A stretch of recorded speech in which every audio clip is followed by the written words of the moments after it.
আমার প্রিয় দেশবাসী, নমস্কার। আজ চলেই এলো সেই দিন যার অপেক্ষা আমরা সবাই করছিলাম সেই ফেব্রুয়ারি থেকে। আমি মন কি বাতের মাধ্যমে আবার আপনার মাঝে নিজের পরিবারের মানুষদের মধ্যে এলাম। খুব সুন্দর একটা উক্তি, ইতি বিদা পুনর্মিলনায়। এর অর্থ ততটাই সুন্দর। আমি বিদায় নিচ্ছি আবার মিলিত হওয়ার জন্য। এই ভাবনা নিয়েই ফেব্রুয়ারিতে আমি আপনাদের বলেছিলাম যে নির্বাচনে ফলাফল বেরোনোর পর আবার মিলিত হব। আর আজ মন কি বাত নিয়ে আমি আবার আপনাদের মধ্যে উপস্থিত হয়েছি। আশা করি আপনারা সবাই ভালো আছেন, বাড়িতে সবার স্বাস্থ্য ভালো আছে। আর এখন তো বর্ষাও এসে গিয়েছে। আর যখন বর্ষা আসে তখন মনও খুশি হয়ে ওঠে। আজ থেকে আবার একবার মন কি বাতে এমন সব দেশবাসীদের নিয়ে আলোচনা করব যারা নিজেদের কাজের মাধ্যমে সমাজে, দেশে পরিবর্তন আনছেন। আমরা আলোচনা করব আমাদের সমৃদ্ধ সংস্কৃতি নিয়ে, গৌরবময় ইতিহাস নিয়ে, আর বিকশিত ভারত গঠনের প্রয়াস নিয়ে। বন্ধুরা, ফেব্রুয়ারি থেকে আজ অবধি যখনই মাসের শেষ রবিবার এগিয়ে আসত, তখন আপনাদের সঙ্গে এই আলাপ আলোচনার অভাব বোধ হতো আমার। কিন্তু আমার এটা দেখে খুব ভালোও লেগেছে যে এই মাসগুলোতে আপনারা আমাকে লক্ষ লক্ষ বার্তা পাঠিয়েছেন। মন কি বাত বেতার অনুষ্ঠান হয়তো বন্ধ ছিল কয়েক মাস, কিন্তু মন কি বাতের যে স্পিরিট ছড়িয়ে রয়েছে দেশে, সমাজে, প্রত্যেক দিন ভালো কাজ, নিঃস্বার্থ ভাবনা থেকে করা কাজ, সমাজের উপর সদর্থক প্রভাব ফেলা কাজ নিরন্তর ঘটে চলেছে। নির্বাচনে খবরের মাঝে নিশ্চিতভাবে মন ছুঁয়ে যাওয়া এমন খবর পেয়েছেন আপনারা।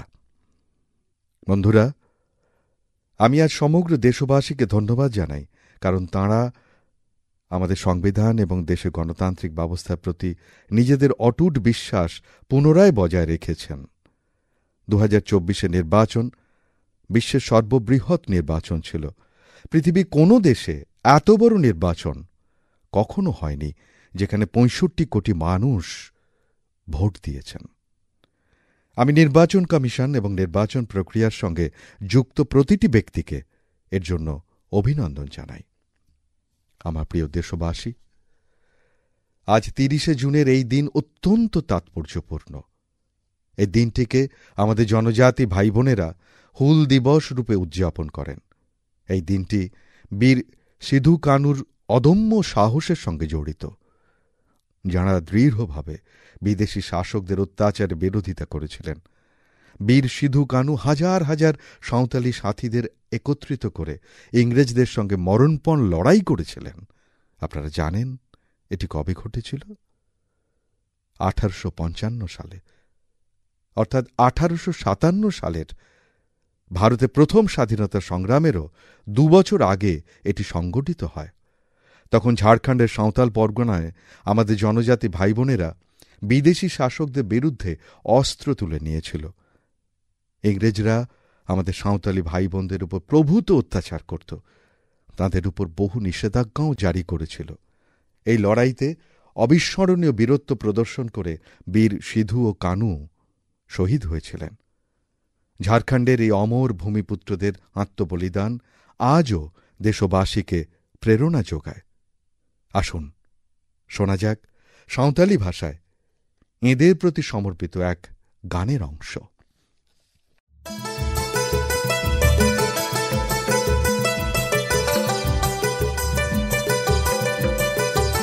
সিধা কানু হল বইয়া মানাবে 29 জন যাহা দিসমরিয়া মারাং হলো সান্তাল হুলকা। সান্তাল হলো আন্দোড়লেনা ইংরেজ কানুন ভাঙড়লেনা, জমি বাঁচাও এসপিটি একলা গোয়েনা। জাঙ্গারে পায়ে গান সাড়ি কানে ঝামজা ফুলকু হলে রে বইয়া হলে হলে।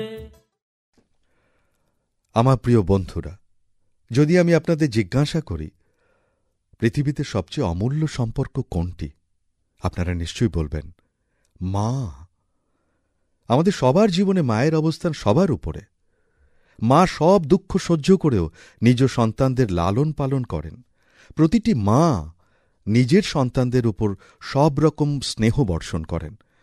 জন্মদাত্রী মায়ের এই স্নেহ আমাদের সবার কাছে এক ঋণের মতো, যা কেউ পরিশোধ করতে পারে না। আমি ভাবছিলাম, আমরা মাকে কিছু তো দিতে পারি না, কিন্তু অন্য কিছু করতে পারি কি? এই ভাবনা থেকেই এবছর বিশ্ব পরিবেশ দিবসে এক বিশেষ কর্মসূচি শুরু করা হয়েছে, যার নাম এক পেড় মা কে নাম, একটি বৃক্ষ মায়ের নামে। আমিও একটি বৃক্ষ আমার মায়ের নামে রোপণ করেছি। আমি সব দেশবাসীর কাছে, পৃথিবীর সমস্ত দেশের সব মানুষের কাছে এই আবেদন রাখছি যে নিজের মায়ের সঙ্গে বা মায়ের নামে একটি গাছ অবশ্যই লাগান। আর আমি অত্যন্ত আনন্দিত এই দেখে যে মায়ের স্মৃতিতে বা তাঁকে সম্মান জানিয়ে গাছ লাগানোর এই কর্মসূচি দ্রুত গতিতে অগ্রসর হচ্ছে। মানুষ নিজেদের মায়ের সঙ্গে বা তাঁর ছবির সঙ্গে গাছ লাগানোর ছবি সোশ্যাল মিডিয়ায় শেয়ার করছেন। প্রত্যেকে নিজের মায়ের জন্য গাছ লাগাচ্ছেন, তা তিনি ধনী হন বা দরিদ্র, কর্মরতা মহিলা হন বা গৃহবধূ। এই কর্মসূচি সবাইকে নিজেদের মাদের প্রতি ভালোবাসা জানানোর সমান সুযোগ দিয়েছে। তাঁরা নিজেদের ছবি #plant4mother এবং এক পেড় মা কে নাম এই হ্যাশট্যাগের সঙ্গে শেয়ার করে অন্যদের অনুপ্রাণিত করছেন। বন্ধুরা, এই অভিযানে আরও একটি লাভ হবে। পৃথিবী তো মায়ের মতোই আমাদের লালন করে। ধরিত্রী মাতা আমাদের সকলের জীবনে ভিত্তি স্বরূপা।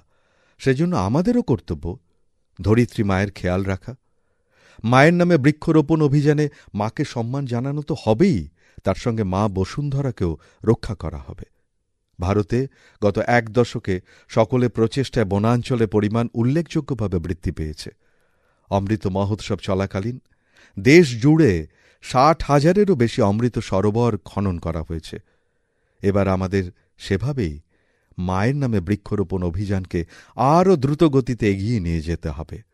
আমার প্রিয় দেশবাসী, দেশের ভিন্ন ভিন্ন স্থানে বর্ষা দ্রুত নিজের রূপ মেলে ধরছে। আর এই বৃষ্টিবাদলের মরশুমে সবার ঘরে ঘরে যে বস্তুটির খোঁজ শুরু হয়ে গেছে, সেটি হল ছাতা। মন কি বাতে আজ আমি আপনাদের একটি বিশেষ ধরনের ছাতা সম্পর্কে বলতে চাই। আমাদের কেরালায় এই ধরনের ছাতা তৈরি হয়। কেরালার সংস্কৃতিতে এমনিতেও ছাতার একটা বিশেষ গুরুত্ব আছে। সেখানে ছাতা অনেক আচার অনুষ্ঠান এবং ঐতিহ্যের গুরুত্বপূর্ণ অংশ। কিন্তু আমি যে ছাতার কথা বলছি তার নাম কার্থুম্বি ছাতা, আর এগুলো তৈরি করা হয় কেরালার অট্টাপৌড়িতে। এই রংবেরঙের ছাতাগুলো ভারী সুন্দর, আর এর বিশেষত্ব হল আমাদের কেরালার পিছিয়ে পড়া জনজাতি গোষ্ঠীর বোনেরা এই ছাতাগুলো তৈরি করেন। এখন দেশ জুড়ে এই ছাতার চাহিদা বাড়ছে। এগুলোর অনলাইন বিক্রিও হচ্ছে। এই ছাতাগুলো বট্টালক্কি সহকারী কৃষি সোসাইটির তত্ত্বাবধানে প্রস্তুত করা হয়। এই সোসাইটি পরিচালনার দায়িত্ব আমাদের নারী শক্তির হাতে। মহিলাদের নেতৃত্বে অট্টাপৌড়ির জনজাতি গোষ্ঠীর মানুষ এন্টারপ্রেনারশিপের এক অদ্ভুত দৃষ্টান্ত স্থাপন করেছেন। এই সোসাইটি একটা ব্যাম্বু হ্যান্ডিক্রাফট ইউনিটও তৈরি করেছে। এখন তাঁরা একটা রিটেল আউটলেট আর একটি ঐতিহ্যবাহী ক্যাফে খোলার প্রস্তুতি নিচ্ছেন। এদের উদ্দেশ্য কেবল নিজেদের ছাতা ও অন্যান্য উৎপাদন বিক্রি করা নয়, এরা নিজেদের পরম্পরা এবং সংস্কৃতির সঙ্গে গোটা বিশ্বকে পরিচয় করাতে চায়। আজ কার্থুম্বি ছাতা কেরালার একটা ছোট্ট গ্রাম থেকে মাল্টিন্যাশনাল কোম্পানি হয়ে ওঠার সফর সম্পূর্ণ করছে। লোকালের জন্য ভোকাল হওয়ার এর চেয়ে বড় উদাহরণ আর কি হতে পারে? আমার প্রিয় দেশবাসী, আগামী মাসে এই সময় প্যারিস অলিম্পিক শুরু হয়ে যাবে। আমার বিশ্বাস আপনারা সকলে অলিম্পিক্সে ভারতীয় খেলোয়াড়দের উৎসাহ বাড়ানোর জন্য অধীর আগ্রহে অপেক্ষা করছেন। আমি ভারতীয় দলকে অলিম্পিক্সের জন্য অনেক অনেক শুভকামনা জানাই। আমাদের সবার মনে টোকিও অলিম্পিক্সের স্মৃতি এখনো তাজা। টোকিওতে ভারতীয় খেলোয়াড়দের প্রদর্শন আমাদের সকলের মন জয় করে নিয়েছিল। টোকিও অলিম্পিক্সের পর আমাদের অ্যাথলিটস প্যারিস অলিম্পিক্সের খেলোয়াড়রা মন প্রাণ দিয়ে অনুশীলনে ব্যস্ত ছিলেন। সব খেলোয়াড়দের ধরে হিসেব করলে সবাই মিলে প্রায় 900 আন্তর্জাতিক প্রতিযোগিতায় অংশগ্রহণ করেছেন। এটা একটা বৃহৎ সংখ্যা। বন্ধুরা, প্যারিস অলিম্পিক্সে কিছু জিনিস প্রথমবার দেখা যাবে। শুটিংয়ে আমাদের খেলোয়াড়দের প্রতিভা বিশেষভাবে চোখে পড়ছে। টেবিল টেনিসে পুরুষ ও মহিলা দুটি টিমই কোয়ালিফাই করে গেছে ইতিমধ্যে। ভারতীয় শটগান টিমে আমাদের শুটার মহিলারাও অন্তর্ভুক্ত আছেন। কুস্তি ও ঘোড়সওয়ারিতে আমাদের ভারতীয় খেলোয়াড়রা এমন কিছু ক্যাটাগরিতে এবার কম্পিট করবেন যেখানে এর আগে কখনো তারা সামিল হননি। আপনারা নিশ্চয়ই অনুমান করতে পারছেন, এবারে অলিম্পিক্সে এক অন্য লেভেলের রোমাঞ্চ চোখে পড়বে। আপনাদের নিশ্চয়ই মনে থাকবে, কিছু মাস আগে ওয়ার্ল্ড প্যারা অ্যাথলেটিক্স চ্যাম্পিয়নশিপে আমাদের বেস্ট পারফরমেন্স হয়েছিল। চেস ও ব্যাডমিন্টন খেলাতেও আমাদের খেলোয়াড়রা জয়ের পতাকা উড়িয়েছেন। এখন গোটা দেশ এটাই প্রার্থনা ও প্রত্যাশা করছে যে অলিম্পিক্সেও আমরা খুব ভালো পারফরমেন্স করি। এই খেলাগুলিতে আমরা মেডেলও জিতব, দেশবাসীর মনও জিতব। আসন্ন কয়েকদিনের মধ্যে ভারতীয় দলের সঙ্গে আলাপ হওয়ার সুযোগও আমার হবে। আমি আপনাদের তরফ থেকে তাদের অবশ্যই আরও উৎসাহ দেব। ও হ্যাঁ, এবার আমাদের হ্যাশট্যাগ হল #Cheer4Bharat। এই হ্যাশট্যাগের মাধ্যমে আমাদের ভারতীয় খেলোয়াড়দের উৎসাহ বাড়াতে হবে, তাদের চিয়ার করতে হবে, এই মোমেন্টাম বজায় রাখতে হবে। আপনাদের এই মোমেন্টাম ভারতীয় ম্যাজিককে পৃথিবীর সামনে নিয়ে আসতে সাহায্য করবে। আমার প্রিয় দেশবাসী, আমি আপনাদের সবার জন্য একটি ছোট অডিও ক্লিপ প্লে করছি। रेडियो क्वेट FM 93.3 से हिंदी शो नमस्ते कुवैत।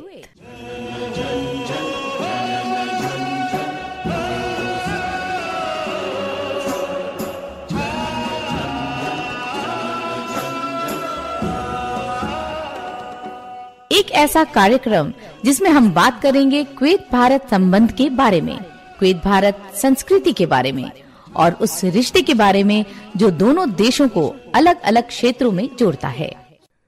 এই রেডিও অনুষ্ঠানটি শুনে আপনিও অবাক হয়েছেন, তাই না? তাহলে আসুন আপনাদের এই প্রেক্ষাপটটি বলি। আসলে এটি কুয়েত রেডিওর একটি অনুষ্ঠানিক ক্লিপ। এখন আপনি ভাবতেই পারেন, যেখানে কুয়েতের কথা হচ্ছে সেখানে হিন্দি কোথা থেকে এলো। আসলে কুয়েত সরকার তার ন্যাশনাল রেডিওতে একটি বিশেষ অনুষ্ঠান শুরু করেছে, তাও আবার হিন্দিতে। এটি কুয়েত রেডিওতে প্রতি রবিবার আধ ঘণ্টার জন্য সম্প্রচারিত হয়। এতে ভারতীয় সংস্কৃতির বিভিন্ন দিক তুলে ধরা হয়। আমাদের চলচ্চিত্র ও কলা জগতের সম্পর্কিত খবরাখবর সেখানে বসবাসকারী ভারতীয় সম্প্রদায়ের মধ্যে খুব জনপ্রিয়। আমাকে এও বলা হয়েছে, কুয়েতের স্থানীয় জনগণও এতে ব্যাপক আগ্রহ প্রকাশ করছেন। আমি কুয়েত সরকার ও সেখানকার জনগণকে আন্তরিক ধন্যবাদ জানাই, যারা এই অভিনব উদ্যোগটি নিয়েছেন। বন্ধুরা, সারা বিশ্বে যেভাবে আমাদের সংস্কৃতিকে মহিমান্বিত করা হচ্ছে, তাতে কোন ভারতীয় খুশি হবেন না? যেমন ধরুন, এবছরে মে মাসে তুর্কমেনিস্তানের জাতীয় কবির ৩০০তম জন্মবার্ষিকী পালিত হল। এ উপলক্ষে তুর্কমেনিস্তানের রাষ্ট্রপতি বিশ্বের ২৪ জন বিখ্যাত কবির মূর্তি উন্মোচন করেন। এই মূর্তিগুলোর মধ্যে একটি গুরুদেব রবীন্দ্রনাথ ঠাকুরের। এটি গুরুদেবের সম্মান এবং ভারতের সম্মান। একইভাবে জুন মাসে দুটি ক্যারিবিয়ান দেশ সুরিনাম এবং Saint Vincent and Grenadines Indian হেরিটেজকে পূর্ণ উদ্যম এবং উৎসাহের সঙ্গে উদযাপন করে। প্রতি বছর ৫ই জুনকে ইন্ডিয়ান অ্যারাইভাল ডে এবং প্রবাসী দিবস হিসেবে পালন করেন সুরিনামে বসবাসকারী ভারতীয়রা। এখানে তো হিন্দির সঙ্গে ভোজপুরি ভাষাও প্রচলিত। সেন্ট ভিনসেন্ট এবং গ্রেনাডিনসে বসবাসকারী ভারতীয় বংশোদ্ভূত ভাই বোনেদের সংখ্যা প্রায় ৬,০০০। তাঁরা সবাই তাঁদের ঐতিহ্য নিয়ে খুব গর্বিত। ১ জুন তাঁরা সকলে যে উৎসাহ ও আড়ম্বরের সঙ্গে ইন্ডিয়ান অ্যারাইভাল ডে উদযাপন করেছে, তা তাদের অনুভূতির সুস্পষ্ট প্রতিফলন। যখন সারা বিশ্বে ভারতীয় ঐতিহ্য এবং সংস্কৃতির প্রসার ঘটে, তখন প্রত্যেক ভারতবাসী গর্ববোধ করেন। বন্ধুরা, সারা বিশ্ব এ মাসে ১০ম যোগ দিবস উদযাপন করেছে পূর্ণ উদ্যম এবং উদ্দীপনার সঙ্গে। জম্মু ও কাশ্মীরের শ্রীনগরে আয়োজিত যোগ কর্মসূচিতে আমিও অংশ নিয়েছিলাম। কাশ্মীরের যুবকদের পাশাপাশি মা ও বোনেরাও যোগ দিবসে উৎসাহের সঙ্গে অংশ নিয়েছিলেন। যোগ দিবসের আয়োজন যতই এগিয়ে চলেছে ততই নতুন নতুন রেকর্ড তৈরি হচ্ছে। সারা বিশ্বে যোগ দিবসে প্রভূত সাড়া পাওয়া গেছে। সৌদি আরবে প্রথমবার একজন মহিলা হাল হানফ সাদজি কমন যোগা প্রোটোকলকে লিড করেছেন। এই প্রথম কোনো সৌদি নারী কোনো মেইন যোগা সেশনে ইনস্ট্রাক্ট করলেন। ইজিপ্টে এবছর যোগ দিবসে একটি ফটো কম্পিটিশনের আয়োজন করা হয়েছিল। নীল নদের তীরে, রেড সিয়ের বিচেসে এবং পিরামিডের সামনে যোগব্যায়াম করছে এমন লক্ষাধিক লোকের ছবি খুব জনপ্রিয় হয়েছে। আমাদের মার্বেল বুদ্ধ স্ট্যাচুর জন্য প্রসিদ্ধ মায়ানমারের মারাউইজা প্যাগোডা কমপ্লেক্স সারা বিশ্বে বিখ্যাত। এখানেও ২১শে জুন একটি চমৎকার যোগা সেশনের আয়োজন করা হয়েছিল। বাহরিনে বিশেষভাবে সক্ষম শিশুদের জন্য একটি স্পেশাল ক্যাম্পের আয়োজন করা হয়েছিল। শ্রীলঙ্কায় ইউনেস্কো হেরিটেজ সাইটের জন্য বিখ্যাত গ্যালফোর্টেও একটি স্মরণীয় যোগা সেশন হয়েছিল। আমেরিকার নিউ ইয়র্কের অবজারভেশন ডেকেও মানুষ যোগব্যায়াম করেছে। মার্শাল আইল্যান্ডে প্রথমবারের মতো বৃহৎ পরিসরে আয়োজিত যোগ দিবসের কর্মসূচিতেও রাষ্ট্রপতি অংশগ্রহণ করেছেন। ভুটানের থিম্পুতে একটি বড় যোগ দিবসের অনুষ্ঠানের আয়োজন করা হয়েছিল, যেখানে আমার বন্ধু প্রধানমন্ত্রী তোবগে অংশগ্রহণ করেন। অর্থাৎ বিশ্বের প্রতিটি কোণে কোণে যোগব্যায়াম অনুশীলনকারী মানুষের নান্দনিক দৃশ্য আমরা সবাই দেখতে পেয়েছি। যোগ দিবসে অংশগ্রহণকারী সকল বন্ধুদের প্রতি আমি আন্তরিক কৃতজ্ঞতা প্রকাশ করছি। আমার আপনাদের প্রতি একটা পুরনো আগ্রহ ব্যক্ত করার আছে। আমাদের যোগব্যায়ামকে শুধুমাত্র একদিনের অনুশীলন অভ্যাসে পরিণত করলে হবে না। আপনি নিয়মিত যোগব্যায়াম করবেন। এর মাধ্যমে আপনি অবশ্যই আপনার জীবনে ইতিবাচক পরিবর্তন অনুভব করবেন।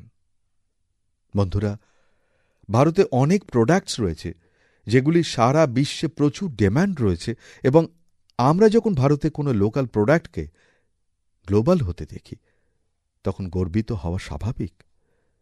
এরকম একটি প্রোডাক্ট হল আরাকু কফি। আরাকু কফি অন্ধ্রপ্রদেশের আল্লারু সীতারাম রাজু জেলায় প্রচুর পরিমাণে উৎপন্ন হয়। এটি তার রিচ ফ্লেভার এবং অ্যারোমার জন্য প্রসিদ্ধ।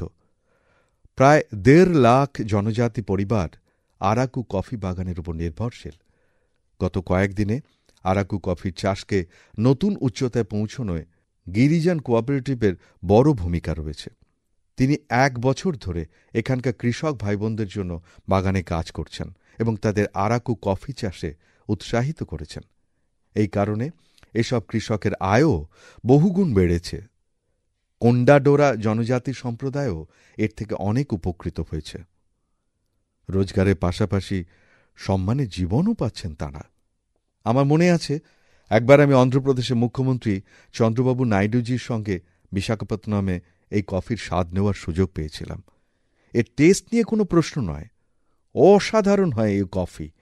আরাকু কফি অনেক গ্লোবাল অ্যাওয়ার্ডসও পেয়েছে। দিল্লিতে আয়োজিত G20 সম্মেলনেও এই কফি জনপ্রিয় হয়ে ওঠে। সুযোগ পেলেই আপনারাও আরাকু কফি উপভোগ করুন। বন্ধুরা, লোকাল প্রোডাক্টকে গ্লোবাল বানাতে আমাদের জম্মু কাশ্মীরের মানুষেরও পিছিয়ে নেই। বিগত মাসে জম্মু কাশ্মীর যা করে দেখিয়েছে তা সমগ্র দেশের জন্য একটা উদাহরণ। এখানকার পুলওয়ামার স্নো পিজের প্রথম উৎপাদন লন্ডন পাঠানো হয়েছে। কিছু মানুষের এই বুদ্ধির উদ্রেক হয় যে কাশ্মীরে উৎপন্ন হওয়া এক্সোটিক ভেজিটেবলসগুলোকে দুনিয়ার মানচিত্রে নিয়ে আসা হোক। ব্যাস, তারপর আর কি। চাকুরা গ্রামের আব্দুল রশিদ মির্জি এর জন্য সকলের আগেই এগিয়ে এসেছিলেন। উনি গ্রামের অন্য কৃষকদের জমি নিয়ে একসঙ্গে চাষ করার কাজ শুরু করেছিলেন এবং দেখতে দেখতে স্নো পিজ লন্ডন পর্যন্ত পৌঁছতে শুরু করে। এই সাফল্য জম্মু কাশ্মীরে মানুষের উন্নতির ক্ষেত্রে নতুন দিশা দেখায়। আমাদের দেশে এমন অভিনব পণ্যের অভাব নেই। আপনারা এমন প্রোডাক্টের কথা #myproductsmypride এর সঙ্গে অবশ্যই শেয়ার করুন। আমি এই বিষয়ে আগামী মন কি বাতেও আলোচনা করব। মম প্রিয়াঃ দেশবাসিনঃ অদ্য অহম किंचित चर्चा संस्कृत भाषायाम आरभे। আপনারা ভাবছেন যে মন কি বাত অনুষ্ঠানে হঠাৎ সংস্কৃত বলছি কেন আমি। এর কারণ আজ সংস্কৃত ভাষার সঙ্গে যুক্ত একটি বিশেষ দিন। আজ ৩০শে জুন আকাশবাণী সংস্কৃত বুলেটিন তার সম্প্রচারে ৫০ বছর পূর্ণ করছে। ৫০ বছর ধরে ক্রমাগত এই বুলেটিন অনেক মানুষকে সংস্কৃত ভাষার সঙ্গে যুক্ত করে রেখেছে। আমি অল ইন্ডিয়া রেডিও পরিবারকে অভিনন্দন জানাচ্ছি। বন্ধুরা, সংস্কৃত ভাষা ভারতে প্রাচীন জ্ঞান এবং বিজ্ঞানের উন্নতির ক্ষেত্রে বড় ভূমিকা পালন করেছে। এটা বর্তমান সময়ের দাবি যে আমরা সংস্কৃত ভাষাকে সম্মান করব এবং একে নিজেদের প্রাত্যহিক জীবনের সঙ্গেও যুক্ত করব। আজকাল বেঙ্গালুরুর কিছু মানুষ এমনই এক প্রচেষ্টায় মেতেছেন। বেঙ্গালুরুতে একটি পার্ক রয়েছে, কব্বান পার্ক। এই পার্কে এখানকার লোকেরা এক নতুন প্রথা শুরু করেছেন। এখানে সপ্তাহে একদিন প্রতি রবিবার শিশু, যুবক যুবতী এবং বয়স্করা নিজেদের মধ্যে সংস্কৃত ভাষায় কথা বলেন। শুধু তাই নয়, এখানে তর্ক বিতর্কের বিভিন্ন সেশন সংস্কৃত ভাষায় আয়োজন করা হয়। এদের এই উদ্যোগের নাম সংস্কৃত উইকেন্ড। ওয়েবসাইটের মাধ্যমে সমষ্টি গুব্বির সদস্যরা শুরু করেছিল এটা। মাত্র কিছুদিন আগে শুরু হওয়া এই উদ্যোগ দেখতে দেখতে বেঙ্গালুরুবাসীর কাছে বেশ জনপ্রিয় হয়ে উঠেছে। যদি এমন সব উদ্যোগের সঙ্গে যুক্ত হই আমরা, তবে বিশ্বের এত প্রাচীন ও বৈজ্ঞানিক ভাষা থেকে অনেক কিছু শিখতে পারব। আমার প্রিয় দেশবাসী, মন কি বাতের এই পর্বে আপনাদের সঙ্গে যোগ দিতে পেরে ভালো লাগছে। এবার এই ধারা আবার আগের মতো চলতে থাকবে। এখন থেকে এক সপ্তাহ পরে পবিত্র রথযাত্রা শুরু হচ্ছে। আমার কামনা, মহাপ্রভু জগন্নাথের কৃপা সর্বদা থাকুক দেশবাসীর উপর। অমরনাথ যাত্রাও শুরু হয়েছে, আর আগামী কয়েকদিনে পণ্ঢরপুর ওয়ারিও শুরু হতে চলেছে। এই সব যাত্রায় সামিল সব ভক্তদের শুভ কামনা জানাই আমি। এরপর কচ্ছি নববর্ষ, আষাঢ়ী বীজ উৎসব রয়েছে। এই সব পরব উৎসবের জন্য আপনাদের অনেক শুভকামনা জানাই। আমার বিশ্বাস, সদর্থক চিন্তার সঙ্গে যুক্ত জনগণের অংশগ্রহণের এই সব উদ্যোগ আপনারা অবশ্যই আমার সঙ্গে ভাগ করে নেবেন। আমি পরের মাসে আবার আপনাদের সঙ্গে যোগ দেওয়ার প্রতীক্ষায় থাকব। ততদিন অবধি নিজের ও নিজের পরিবারের খেয়াল রাখুন। অনেক অনেক ধন্যবাদ। নমস্কার।